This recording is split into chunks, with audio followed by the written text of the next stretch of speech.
is Hezbollah increasing its attacks on the Israel-Lebanon border, including KIA of an Israeli military officer? And is Egypt finally providing a way out for trapped Gazans? I'm Paul, U.S. Army combat veteran. It's October 16th, 2023. This is your daily Israel-Hamas conflict update. Let's get into it. Okay, first, taking a look at the map here, there's been a whole bunch of activities. Let's just go north to south. As you can see here, all of these evacuation orders along the border with Lebanon. This is 11 hours ago. The IDF and the Israeli equivalent of FEMA ordering the evacuation of 28 communities. This is following an attack by Hezbollah, who, while they are not openly claiming responsibility, it is reported that an Israeli military officer was killed by a strike with an anti-tank weapon by Hezbollah. This, of course, is a serious escalation, and it's not even clear to me that this was planned or intended. While there's also these attacks of reports of IDF, what I thought was even more interesting is that here's Hezbollah announcing proudly that they have incurred casualties on Israeli targets. It's worrying to see that the Lebanese government itself is unable to control Hezbollah. In one statement they made earlier, they actually reported, they said, we don't really have control of Hezbollah, which, bear in mind, remember, this is a political party ostensibly in Lebanon. Now, obviously, it's pretty clear that Hezbollah is a little more than a political party. But the Lebanese army, right, trying their best to at least show the Israelis that they are doing their part, locating some missile launchers here in the northern part of the country.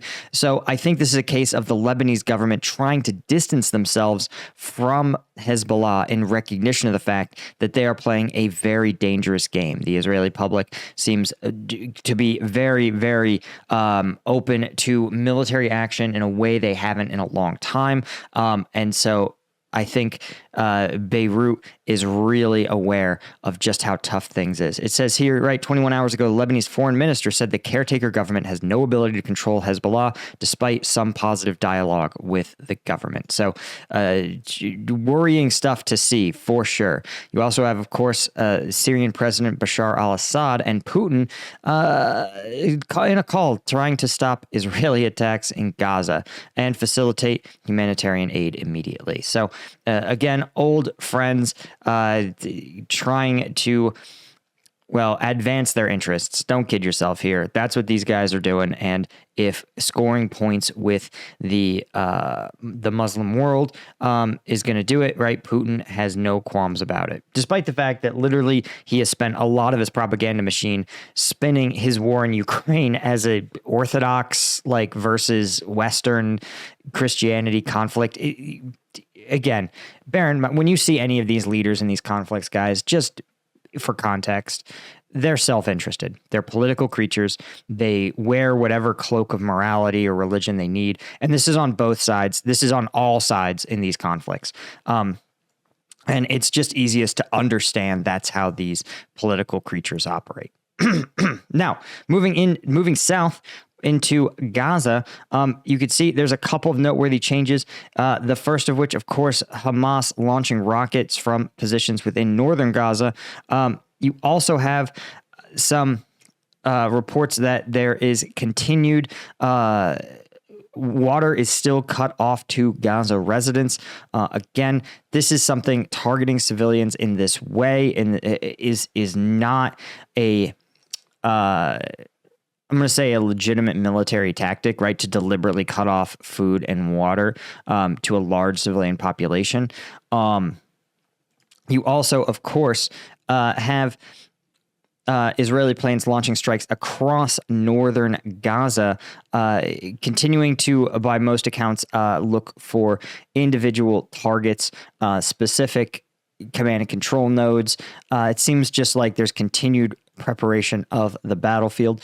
Likely, I suspect that there is actually my thesis now is a political cause. I think Israel is probably working with the United States to get assurances that if they do launch a ground invasion, and if it does become a sort of a quagmire, fighting is very heavy and long lasting, that other major powers in the area like Iran will not intervene directly or indirectly, right? The goal is de-escalation, not an escalation. And I think that is more likely to cause the delay. Because remember, guys, the Israeli military knows that Hamas is a rival. They do not. This is not a impulse decision. This is not. While the attack was a surprise attack, it was not a surprise enemy. So the Israeli military has probably the best, most updated, most refined plans to take out Hamas, right? So this is something that they probably were ready to run this, within 96 hours of the order being given. The question then, again, is what causes the delay? It's either trying to rescue hostages so they aren't killed before the ground invasion starts, or political wrangling on the on behalf of like the United States and some sort of de-escalation policy. The only other thing that I thought was noteworthy, right? You can see, despite ordering a lot of Gazans to go south, Israel has continued to launch a number of strikes on targets in the south. Generally, they seem to be focused on individuals, right? In this case, the head of the Hamas General Intelligence Service was killed in a targeted strike. But you also have some targets where it's not really clear what the target is. Again, a Hamas commander of the southern district, and while it says northern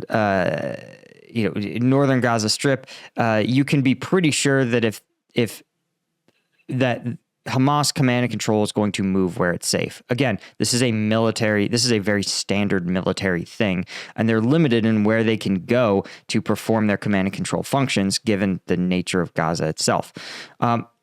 Because there is one major crossing into Egypt, and as of 2 hours ago, it sounds like fuel trucks are being allowed through.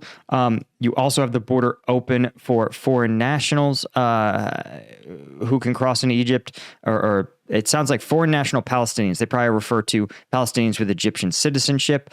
And the Rafah crossing is more generally open. So it doesn't sound like Egypt is opening the border to refugees. It sounds like they are allowing those with Egyptian citizenship or permits to be in Egypt for a legitimate reason.